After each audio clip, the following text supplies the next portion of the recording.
गुजरात प्रांत में भरूच शहर के पास एक अंकलेश्वर गांव है। उसके पास शुक्ल तीर्थ नाम का एक गांव था जिसमें ब्राह्मण जाति के लोग निवास करते थे। वर्तमान में वहां गांव नहीं है क्योंकि नर्मदा नदी ने इसको चारों ओर से घेर कर अंकलेश्वर गांव से संपर्क समाप्त कर दिया, जिस कारण से वहां जाने के लिए नौका का प्रयोग होने लगा। गांव कहीं और स्थान पर जा बसा।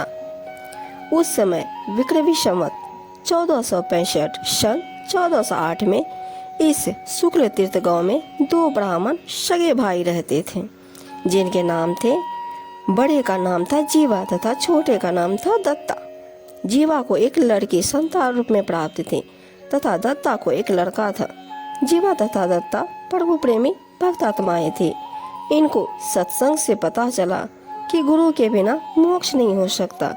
फिर यह निश्चय हुआ कि पूर्ण गुरु के बिना मोक्ष नहीं हो सकता। दोनों भाइयों ने बहुत सत्संग ऋषि मंडलेश्वर के सुने। जिस भी संत का सत्संग सुनते तो लगता कि यही पूर्ण गुरु है। फिर अन्य का सत्संग सुनते तो लगता था कि यह पूर्ण गुरु है। दोनों ने विचार किया कि पूर्ण गुरु की पहचान कैसे करें। जिसका भी सत्संग सुनते हैं वही पूर्ण गुरु लगता है।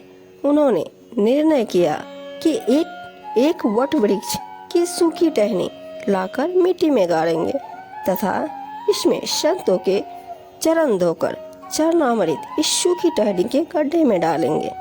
जिस संत के चरणामृत से यह डार हरी भरी हो जाएगी वह पूर्ण संत होगा। कई वर्षों तक यह परीक्षा जारी रही, परंतु निराशा ही हाथ लगी।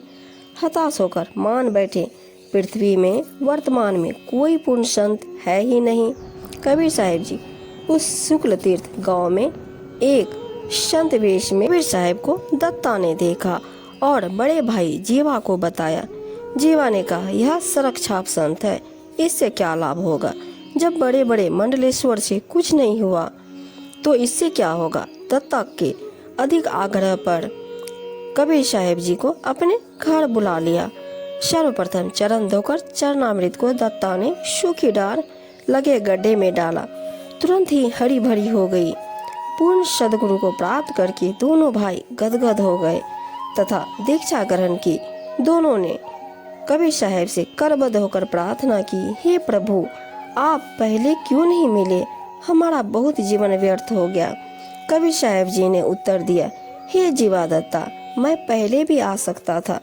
मेरे चरणामृत से सूखी लकड़ी भी हरी हो जानी थी, परंतु आपको भ्रम रह जाता। यह तो गलियारों में घूमने वाला संत है। हो सकता है जिनके बड़े बड़े मठ हैं, लाखों भक्त हैं, उनके पास इससे भी अधिक भक्ति शक्ति होगी। आप वहाँ फिर भटकते। यह मन का स्वभाव है। मेरे से दीक्षा लेकर आपके मन में यह शंका आने मात्र से आप नाम रहित हो जाते। वहाँ जाने से तो भक्ति नाश ही हो जाता। इसलिए मैं उस समय आपको मिला हूँ कि आप निश्चल मन से भक्ति करके मोक्ष प्राप्त कर सकोगे।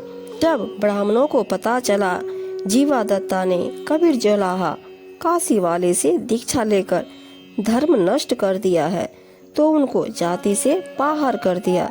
दोनों के लड़का लड़की जवान हो गए। उनका विवाह नहीं हो पा रहा था।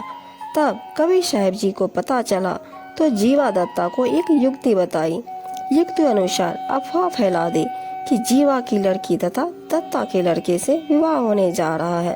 तब सर्व ब्राह्मणों ने मिलकर कहा, हम दोनों बच्चों के साथ ऐसा नहीं होने देंगे। हम अपने यहाँ ले जाकर इनका विवाह अलग ब्राह्मणों लड़के लड़की से मर्यादा से करेंगे। ऐसा ही हो गया। कुछ दिन के पश्चात पूरे शुक्ल तीर्थ गांव के ब्राह्मणों ने ज्ञान को समझकर कबीर साहिब जी से दीक्षा प्राप्त करके अपना जीवन धन्य किया। कबीर साहिब के चरणामृत से वट वृक्ष की सूखी लकड़ी जो हरी होकर कुछ समय उपरांत वह वट वृक्ष के रूप में फैलने लगी। इस घटना का शुक्ल तीर्थ के लोगों पर बहुत प्रभाव पड़ रहा था। जब वह गांव कहीं और जा बसा तब वह वट वृक्ष 8-9 एकड़ में फैल गया। वर्तमान में उसको काट छाट कर वहाँ खेती योग्य जमीन बना ली है।